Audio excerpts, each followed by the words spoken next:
নমস্কার বন্ধুরা, welcome to Shampa's kitchen. আজকে আপনাদের সাথে শেয়ার করব ছোট বড় সকলের পছন্দের evening snacks chicken popcorn recipe. বাড়িতে ছোটখাটো গেট টুগেদার বা পার্টিতে এই চিকেন পপকর্ন সকলেই খুব পছন্দ করে। তাহলে চলুন দেখে নিই বাড়িতে খুব সহজে চিকেন পপকর্ন আমরা কি করে তৈরি করব। রেসিপিটা ভালো লাগলে লাইক ও শেয়ার করার অনুরোধ রইল। সবার প্রথমে বোনলেস চিকেন নিয়ে 1/2 ইঞ্চি টুকরো করে কেটে নিতে হবে। আমি এখানে 400 গ্রাম চিকেন ব্রেস্ট পিস অর্থাৎ বোনলেস চিকেন ভালো করে ধুয়ে কেটে নিয়েছি। এবারে এই চিকেনটাকে ম্যারিনেট করব। প্রথমেই দিয়ে দিচ্ছি 1/2 টিস্পুন নুন, গোলমরিচের গুঁড়ো বা পেপার পাউডার দিয়ে দেব 1/2 টিস্পুন, জিঞ্জার পেস্ট বা আদা বাটা দিয়ে দিচ্ছি 1 টিস্পুন, রসুন বাটা বা গার্লিক পেস্ট দিয়ে দেব 1 টিস্পুন। তারপরে নুন, গোলমরিচের গুঁড়ো, আদা বাটা, রসুন বাটা দিয়ে ভালো করে চিকেনটাকে মাখিয়ে নেব। এবারে এর মধ্যে অ্যাড করে দেব 1 কাপ পরিমাণে বাটার মিল্ক। 1 কাপ দুধের মধ্যে 1 টেবিল স্পুন পরিমাণে ভিনিগার অ্যাড করে বাটার মিল্ক তৈরি করে নিয়ে এর মধ্যে অ্যাড করে দিলাম। বাটার মিল্ক অ্যাড করার পর সবকিছুকে ভালো করে মিক্স করে ম্যারিনেশন কমপ্লিট করে এটাকে রেখে দিতে হবে মিনিমাম 1 ঘন্টা। আরও বেশি সময় রাখতে পারলে আরও ভালো হয়, তবে মিনিমাম 1 ঘন্টা রাখলে চিকেনগুলো ভালো মতো সফট হয়ে যাবে। 1 ঘন্টা পর ফিরে আসছি। এবারে একটা বড় সাইজের বোলের মধ্যে নিয়ে নেব অল পারপাস ফ্লোর বা ময়দা 1 কাপ পরিমাণে।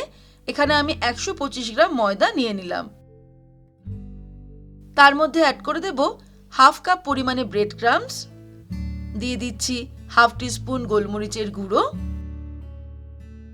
দিয়ে দিচ্ছি 1 টিস্পুন পরিমাণে অরিগানো, পাপরিকা পাউডার দিয়ে দিচ্ছি 1 টিস্পুন। তবে পাপরিকা পাউডার যদি না থাকে তাহলে সেক্ষেত্রে রেড চিলি পাউডারও ইউজ করা যেতে পারে। দিয়ে দেব স্বাদ অনুযায়ী নুন, আমি 1 টিস্পুন নুন দিয়ে দিলাম। বেকিং পাউডার দিয়ে দেব 1/2 টিস্পুন। তারপরে সবকিছুকে ভালো করে মিক্স করে নেব। এদিকে 1 ঘন্টা হয়ে গেছে, চিকেনটা ম্যারিনেট করে নিয়েছি। এখান থেকে চিকেনের পিসগুলো একদম এইভাবে গ্রেভিটা একদম বাদ দিয়ে এর মধ্যে তুলে আমি মিশ্রণের মধ্যে নিয়ে নেব। একসঙ্গে বেশ কয়েকটা করে পিস নেব, তবে সবকটাকে কিন্তু একসঙ্গে নেওয়া যাবে না। আমি প্রায় 7-8টা করে পিস এই মিশ্রণের মধ্যে নিয়ে এগুলোকে কোটিং করে নেব। আলাদা আলাদা করে কোটিং করতে হবে, ঠিক এইভাবে আমি যেভাবে করছি সেইভাবে কোটিং করে নিয়ে আলাদা একটা প্লেটের মধ্যে তুলে নেব। এইভাবে সবকটা চিকেন আমি কোটিং করে নেব। তারপরে ফাইনাল স্টেপে চলে যাব।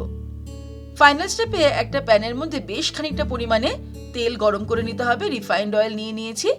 আমাদের ডিপ ফ্রাই করতে হবে, সেই অনুযায়ী বেশি পরিমাণে তেল নিতে হবে। তেলটা ভালো মতো গরম হয়ে গেলে এর মধ্যে চিকেন পপকর্নগুলো ফ্রাই করে নেব। চিকেনের পিসগুলোকে 3-4 মিনিট মিডিয়াম ফ্লেমে ভালো করে ফ্রাই করে নিতে হবে। যখন এগুলো গোল্ডেন ব্রাউন কালার নিয়ে নেবে, ক্রিস্পি হয়ে যাবে, তখন এগুলোকে তেল থেকে ছেঁকে তুলে গরম গরম সার্ভ করতে হবে।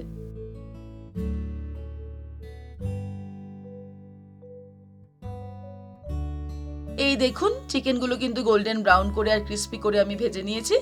এবার এগুলোকে তেল থেকে ছেঁকে তুলে গরম গরম সসের সঙ্গে সার্ভ করব। তাহলে দর্শক বন্ধুরা, আজকের এই রেসিপি আপনাদের কেমন লাগলো আমাকে ভিডিওর নিচে কমেন্ট সেকশনে কমেন্ট করে জানাবেন।